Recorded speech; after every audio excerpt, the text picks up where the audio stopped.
హనుమాన్ మూవీతో ప్రశాంత్ వర్మ లాంటి ఒక చిన్న డైరెక్టర్ జస్ట్ 55 క్రోడ్స్ బడ్జెట్తోనే గ్రేట్ విజువల్ ట్రీట్ ఇవ్వడమే కాకుండా డైరెక్టర్ నమ్మిన స్టోరీ పైన ఉన్న కాన్ఫిడెన్స్తో స్టోరీకి ఏం కావాలనో అది మాత్రమే వాడుకొని ఎంత సీజీఐ వాడాలనో అండ్ ఆ సీజీఐకి ఎంత ఖర్చు పెట్టాలో ఎంత త్వరగా మూవీ తీయాలనో అండ్ 55 క్రోడ్స్తో ఒక సూపర్ హీరో ఫిలింని పాన్ వరల్డ్ మూవీలాగా ఎలా తయారు చేయాలో మన తెలుగు ఇండస్ట్రీకే కాదు ఎంటైర్ ఇండియన్ సినిమాకి చూపించాడు. చాలా అండర్ డాగ్ మూవీగా వచ్చిన సినిమా హనుమాన్. కానీ సినిమా రిలీజ్ తర్వాత ఇప్పుడు ఎవరి నోట్లో అయినా తిరిగే ఒకే ఒక మూవీ హనుమాన్. అసలు మూవీ ప్రీ రిలీజ్ ఈవెంట్స్కి ఒక చిరంజీవి తప్ప సో కాల్డ్ ఏ డాష్లు దీన్ని ప్రమోట్ చేయలేదు. ఎవరో బాలీవుడ్ వాళ్ళు చూసి వాళ్ళు ఎక్కువగా ప్రమోట్ చేశారు.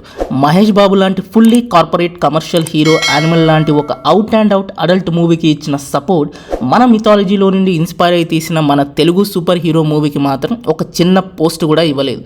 ఇంకా దానికి తోడు సందీప్ రెడ్డి వంగ అంత ఒరిజినల్ డైరెక్టర్ ఇంకొకటి లేడని ట్యాగ్ లైన్స్ ఇచ్చాడు. ఇక దిల్ రాజు అయితే రవితేజ కాళ్ళు పట్టుకొని ఈగిల్ని గుంటూరు కారం కోసం ఫిబ్రవరికి పోస్ట్ పోన్ చేయించాడు. కానీ హనుమాన్ని మాత్రం ఏం పీకలేకపోయాడు. కాకపోతే దిల్ రాజ్ డాష్ దగ్గర అన్ని థియేటర్స్ ఉండడం వల్ల అవి అన్ని మహేష్ బాబుకి ఇచ్చేసి మాకు ఇంత కలెక్షన్స్ వచ్చేసాయి, మేం సూపర్ స్టార్స్, మేం తోపు తురుములమని వాళ్ళ సంకలు ఎగరేసుకొని వాళ్ళకు వాళ్ళే సెల్ఫ్ డబ్బా కొట్టుకుంటారు.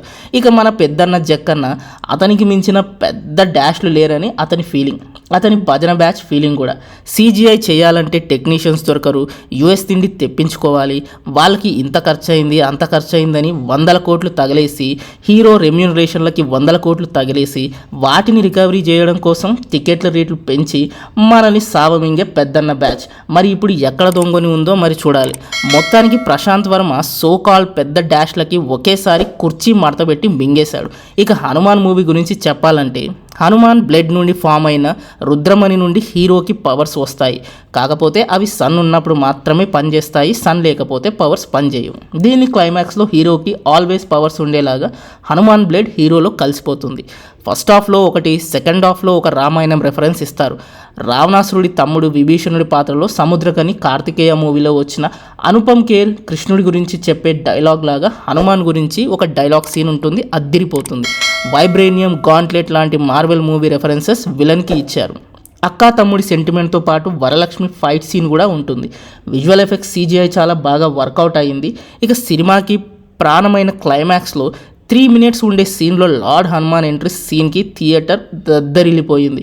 హనుమాన్ హిమాలయాల నుండి అంజనాద్రికి హీరో ముందుకి వచ్చి చూసే సీన్ మైండ్ బ్లోయింగ్. అసలు మొత్తానికి మూవీ ఇండియా మొత్తాన్ని షేక్ చేస్తుందని నా స్ట్రాంగ్ గట్ ఫీలింగ్. ఇక హనుమాన్ సీజీఐ కోసం రానాని యూస్ చేసినట్టు అనిపించింది.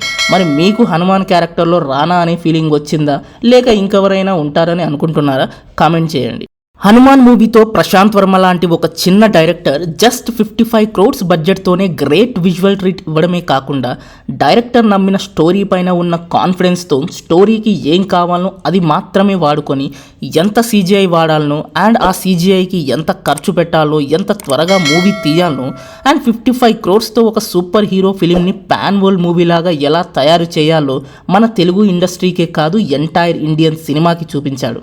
చాలా అండర్ డాగ్ మూవీగా వచ్చిన సినిమా హనుమాన్. కానీ సినిమా రిలీజ్ తర్వాత ఇప్పుడు ఎవరి నోట్లో అయినా తిరిగే ఒకే ఒక మూవీ హనుమాన్. అసలు మూవీ ప్రీ రిలీజ్ ఈవెంట్స్కి ఒక చిరంజీవి తప్ప సో కాల్డ్ ఏ డాష్లు దీన్ని ప్రమోట్ చేయలేదు. ఎవరో బాలీవుడ్ వాళ్ళు చూసి వాళ్ళు ఎక్కువగా ప్రమోట్ చేశారు.